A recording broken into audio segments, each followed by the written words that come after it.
Juhul kui juhtub õnnetus ja keegi saab viga, siis me helistame numbrile 112. Võimalusel, kui see vigastatu kannatab vähegi transporti,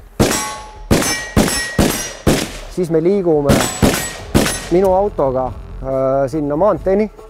Minu auto võti asub auto keskel, keskkonsoolis. Meditsiinivarustus asub minu seljakotis, on tähistatud selle meditsiinimärgiga, punase ristiga ja minul on kaasas endal meditsiinipaun. Muidu on see, et kiirabi, tulge siia, kus me oleme? Kus me oleme? Ja see, kes teab, on võib-olla teadvuseta, pole kontaktne enam. Aga no tore, et läheme teeme siis pauku ka. Lähme teeme, jah. Surrois. Meie relvalugude seeria viimase osa peakangelasel, ta palub end nimetada Aaroniks, on tsiviilisikuna kodus 8 relva, väiksest kaasaskantavast püstolist snaiperpüssini välja. See on nagu, kui sul on lehtvõtmete komplekt, siis sul on vaja number 8, 10, 13, 14, 17, 19 või padrunvõtmete komplekt on. Täpselt sama loogika. Mul on nagu kõik asjad olemas, et mul nagu rohkem siia juurde vaja ei ole. Heckler & Koch P30. See oli see esimene relv siis? See on mu kõige esimene relv. Tegelikult võrdlemisi vähe kasutust leidnud ja leidev. Aga ta mulle tegelikult meeldib disainilt ja John Wickil muide on ka sama see relv. On küll pikk versioon. Siis teisena tuli mulle valikusse klassika. Igas kodus peab ju Kuvalda ometi olema. See on siis Kalasnikovi tsiviilversioon. Okei. Siin on isegi Saiga, jah. See, kes mulle müüs selle, oli ja minu teada vist on praegu ka kaitseliitlane. Ja siis tema ütles, et hästi palju Ida-Virust venelased ostavad või tunnevad huvi selle vastu, tahavad osta ja ta ei taha venelasele müüa, sest ühel hetkel võib-olla see venelane hakkab teda selle sama relvaga laskma. Et siis tal oli hea meel, et ta sai eestlasele müüa selle relva. Ehkki Aaroni huvi tulirelvade vastu algas juba keskkoolis, pidi ta enne ületama nii mõnedki hirmud. Käisin läbi ilmselt seda sama rada, mida enamus inimesi ka täna mõtlevad, et relv on ohtlik, relv tapab, ma ei saa koju viia, lapsed, nad kõik juhtuvad halvad asjad. Et kas mul ikka on seda vaja? Minu jaoks oli see väga-väga pikalt kaalutletud ja läbimõeldud otsus, et seda rada hakata astuma. Et see hirm, et ma viin nüüd relva koju ja mul on lapsed kodus ja nad saavad relvale ligi ja nad saavad sellega midagi halba teha endale või kellelegi teisele. See hirm on asjatu. Neid samme, et see asi saaks juhtuda, et sul laps saab relva kätte ja laseb kedagi sellega, siis sa oled pidanud tegema terve rea valesid samme, ohutusreegleid rikkuma. Et kui sul isegi üks sellest reast on täidetud, siis ei saa midagi juhtuda. Eks see on puhtalt enda teema, et seal ei ole nii, et oi, ma tegin ühe väikse vea ja nüüd mu relv sattus kellegi kätte ja kõik on nüüd halvasti ja ma lähen nüüd vangi ja keegi on surnud. Ei ole sellist asja. Et tegelikult ikkagi relv ise ei ole oht. Relv ei tapa, inimene tapab.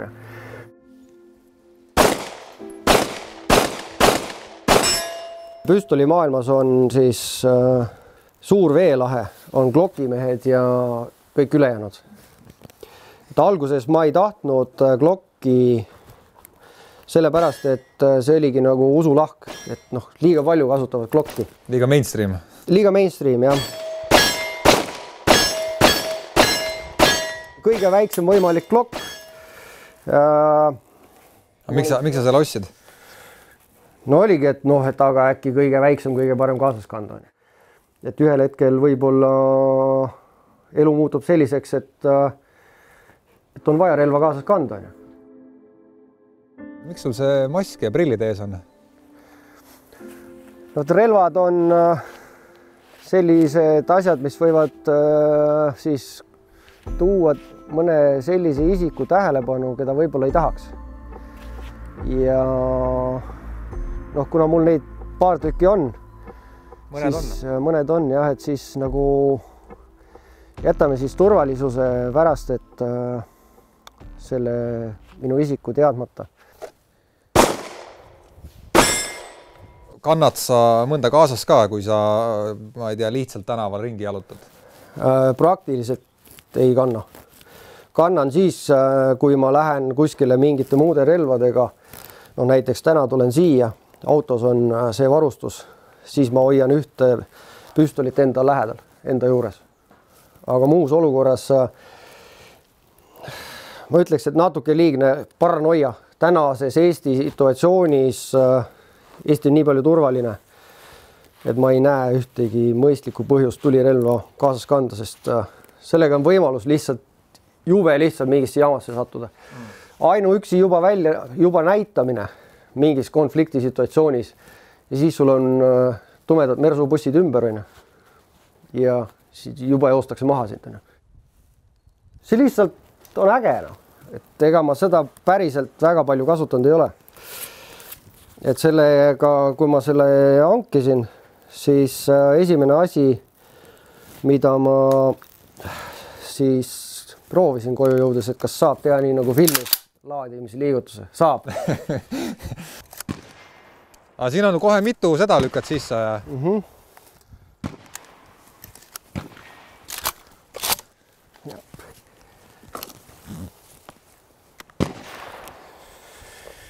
No aga proovime siis äkki. No vaatame, mis teeb.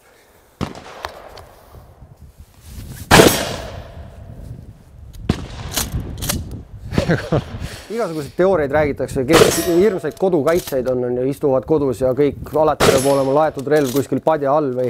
Et siis tegelikult mulle nagu selles kohas, kus sa oled, ma ei tea, maal talus ja siis sa pead mingisuguse kurjami vastu võitlema, siis see on päris, ma usun sellesse pigem. See pump näeb väga usutav välja. Raisk. Päris kõva hoobi annab, jah. Ma kasutan neid relvi spordi tegemiseks. On siis selline militaarne taktikaline laskmine, praktikaline laskmine. Ehk siis sa ei lase, sa ei seisa mingi staatilise märgi ees, ei ürita seal sinna 10-sse saada, vaid see on sarnane sellisele militaarsele päris elulisele võib-olla situatsioonile, kus sa liigud, ronid, roomad, hüppad, lased liikuvaid märke, erinevas järjekorras märke, jätad erinevaid asju meelde. Ehk siis selline laskeoskus, mis on päris sõjalises relvakonfliktis vajalik. Kui jätta see militaarne osa kõrvale, siis see on sport nagu iga teine füüsiline sport. Üldiselt üsna hea selline stressimaandaja. Aga seda puusalt on ka võimalik lasta või? Ikka on. Talvel oli üks laskevõistlus, kus oligi rada algas selliselt, et istusid ratastoolis. Pump oli laua peal kõrval. Helisignaaliga pidid laskma puusalt. Pau! Taldrikuid. Ja siis ratastooliga järgmisse kohta kihutava ja sealt oli juba püstoliga edasi. Nii abikaasa kui lapsed on relvadega kursis. Need on kõik oskavad üle keskmise hästi neid kasutada. Et vajadusel nad saavad hakkama nende asjade kasutamisega. Et abikaasal oli ka alguses, kui ma esimest relvaluba taotlesin, siis tal olid ka kõhklused, et ei tea, kas ikka peaks ja kui relvaloa taotlejal tehakse taustakontrolli, siis ju üldjuhul kas siis perekonnaliikmetelt või siis naabritelt, tuttavatelt küsitakse tausta, siis ta politsei, kui küsis, siis ta andis nõusoleku ja sai sellest hirmust üle ja tänaseks ma arvan, tal ei ole põhjust karta. Pigem ta rahul, et see selline võimekus kodus olemas on. Mis veel siin on siis? Meil on siis Sig Sauer 522. See on kõige väiksema kaliibriga. See on siis .22 LR ehk siis selline sportkaliiber. Sellele läheb ka alla siis salv, poolautomaat. Sama loogika nagu sellel Kalassil või Saigal. Aga lihtsalt kaliiber on väike. Sellega on hea selline, eriti kui lasta subsoonik moonaga, aga ta on niisugune hea harjutamise relv. Siis on AR-15. Minu püssides... Nagu klassika omasuguste seas või? Jah, see on nüüd siis see, mida ma püssidest kõige rohkem kasutan. Siin on vähe varustust küljes, lisaks raudsihikutele punatäpp. Siin on ees käetugi ja lamp jälle pimedas toimetamiseks. Põhimõtteliselt samasugune relv, nagu täna on politseil ja kaitsejõududes uus Rahe R20. Ainult selle erinevusega, et siin ei ole siis automaatrežiimi. Ehk siis pool auto, üksiklasud.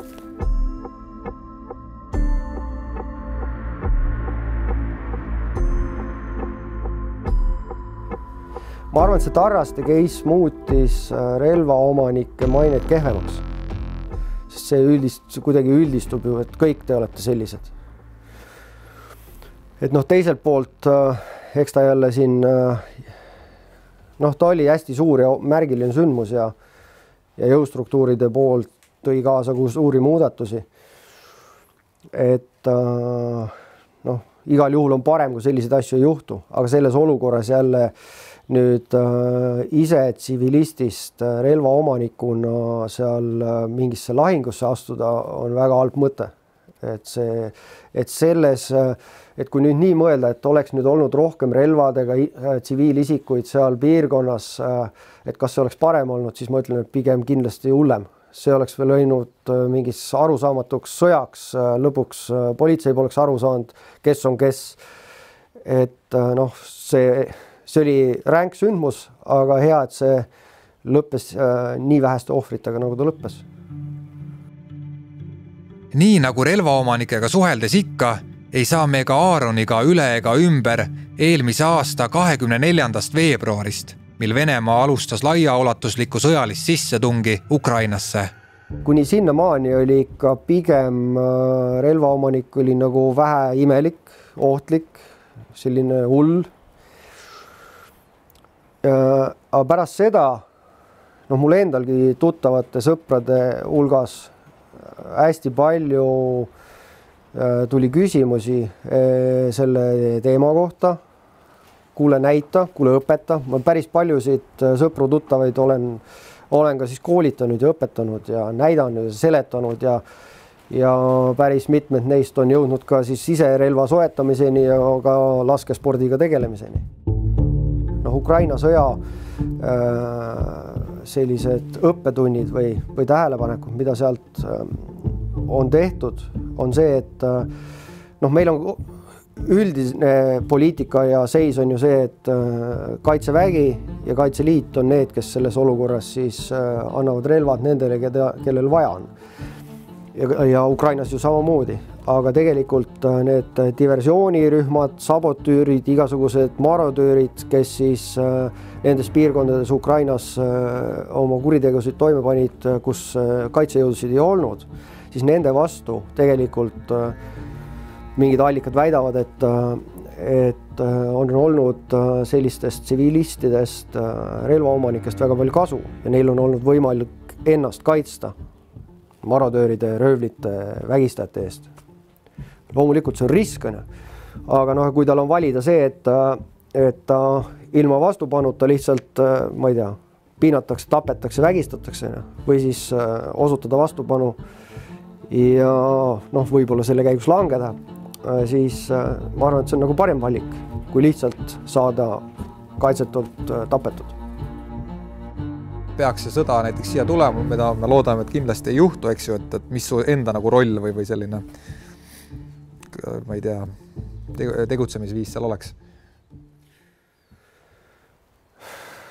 Ja olen ikka läbi mõelnud, muidugi olen läbi mõelnud, et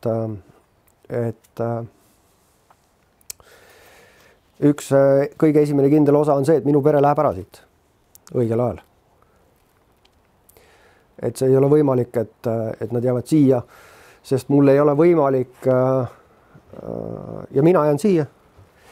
Eks ma täidan oma, ütleme, et kui mina ja minu ealised pluss miinus, ma ei tea, 10 aastat, 15 aastat on, võib-olla isegi 20 aastat pluss miinus on. Et kui meie siis riiki ei kaitse, et kes siis veel? Aga meil ei ole võimalik riiki kaitsta olukorras, kus me saadame oma, ma ei tea, lähedased kuskile maa kohta, et olge seal linnast ära. aga me näeme ju, mis Ukrainas on toimunud nendes maakohtades, mis elu seal on, et noh, sellises olukorras, kus sa pead muretsema sellepärast, et kas nüüd siis need lähedased seal maal on elus, kas nad saavad hakkama olla ise kuskil siis täitmas oma kodaniku kohust riiki kaitstes. Noh, see ei ole nagu lihtne. Ehk noh, plaan on, selles mõttes on plaan lihtne. Pere läheb ära ja siis mina täidan neid korraldusi, mida riik mul annab.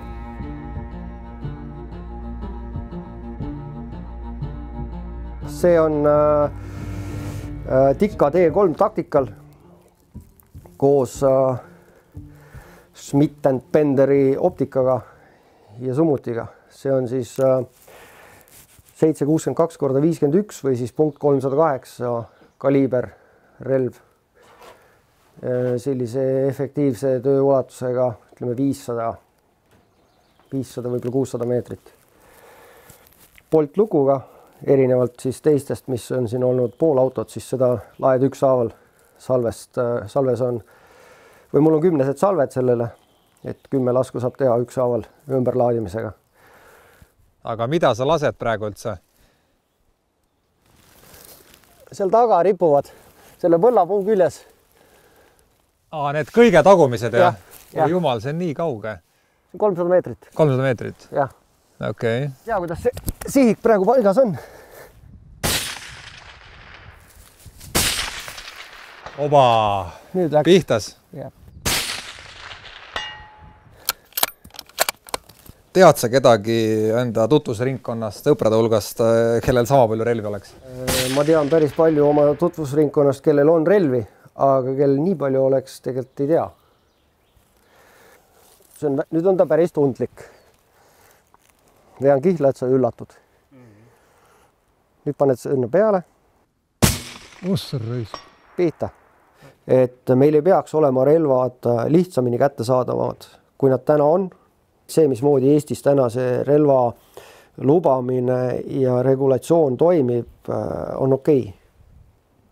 Ma ei teeks seda ei karmimaks ega ka lõdvemaks.